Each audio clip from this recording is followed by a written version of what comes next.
போதிய அளவில் பேருந்துகள் இயக்கப்படாததால் கிளாம்பாக்கம் பேருந்து முனையத்தில் அரசு பேருந்துகளை சிறைப்பிடித்து பொதுமக்கள் இரண்டாவது நாளாக போராட்டத்தில் ஈடுபட்டனர். கூடுதல் விவரங்களை செய்தியாளர் டெல்லி பாபுவிடம் கேட்கலாம். டெல்லி பாபு, என்ன விவரம்?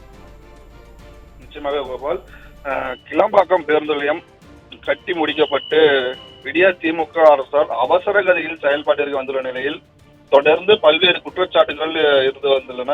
இந்த நிலையில் இன்றைய தினம் ஞாயிறு விடுமுறை நாள் என்பதாலும் சுப முகூர்த்த நாள் என்பதாலும் வழக்கத்தை விட அதிகமான பொதுமக்கள் சென்னையிலிருந்து வெளியூர்களுக்கு பணி நிமித்தமாகவும் பல்வேறு திருமணம் உள்ளிட்ட சுப நிகழ்ச்சிகளுக்கு கலந்து கொள்வதற்காகவும் கிளாம்பாக்கம் பேருந்து நிலையத்திற்கு வருகை தந்துள்ளனர். இந்த நிலையில் நேற்று மாலை முதலே திருவண்ணாமலை, ஆரணி, புதுச்சேரி, அதே போல தென் மாவட்டங்களான மதுரை, கோயம்புத்தூர், கும்பகோணம் உள்ளிட்ட பல்வேறு பகுதிகளுக்கு போதிய அளவில் பேருந்துகள் கிடைக்காமல் பயணிகள் கடும் சிரமத்திற்கு உள்ளாகி வருகின்றனர்.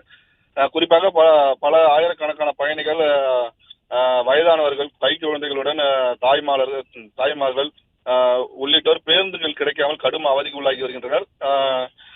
இந்த நிலையில இதன் காரணமாக கோபம் அடைந்த பொதுமக்கள் பேருந்துகளை சிறைபிடித்து போராட்டத்தில் ஈடுபட்டு வருகின்ற காட்சியை தான் நாம் பார்த்து வருகிறோம். குறிப்பாக இதேபோல் நேற்று நள்ளிரவும் பேருந்துகள் கிடைக்காமல் பொதுமக்கள் பேருந்துகளை சிறைபிடித்து சாலை மறியலில் ஈடுபட்டதும், பேருந்துகள் கிடைக்காததால் பேருந்து நிலையம் மற்றும் தேசிய நெடுஞ்சாலையில் படுத்து உறங்கிய சம்பவம் நடைபெற்ற நிலையில மீண்டும் இந்த விடியா திமுக அரசு அலட்சியத்தின் காரணமாக இன்று அதே போன்ற அவலங்கள் இன்றும் தொடர்ந்து நடைபெற்று வருகிறது. விடியா திமுக ஆட்சியின் மெத்தன போக்கின் காரணமாகவே பொதுமக்கள் தங்கள் சொந்த ஊர்களுக்கு விடுமுறை கழிக்க கூட நிம்மதியான செல்ல முடியாத சூழ்நிலை உருவாகி உள்ளது.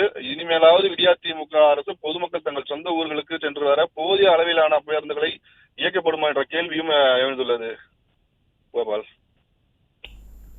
விவரங்களுக்கு நன்றி டெல்லி பாபு.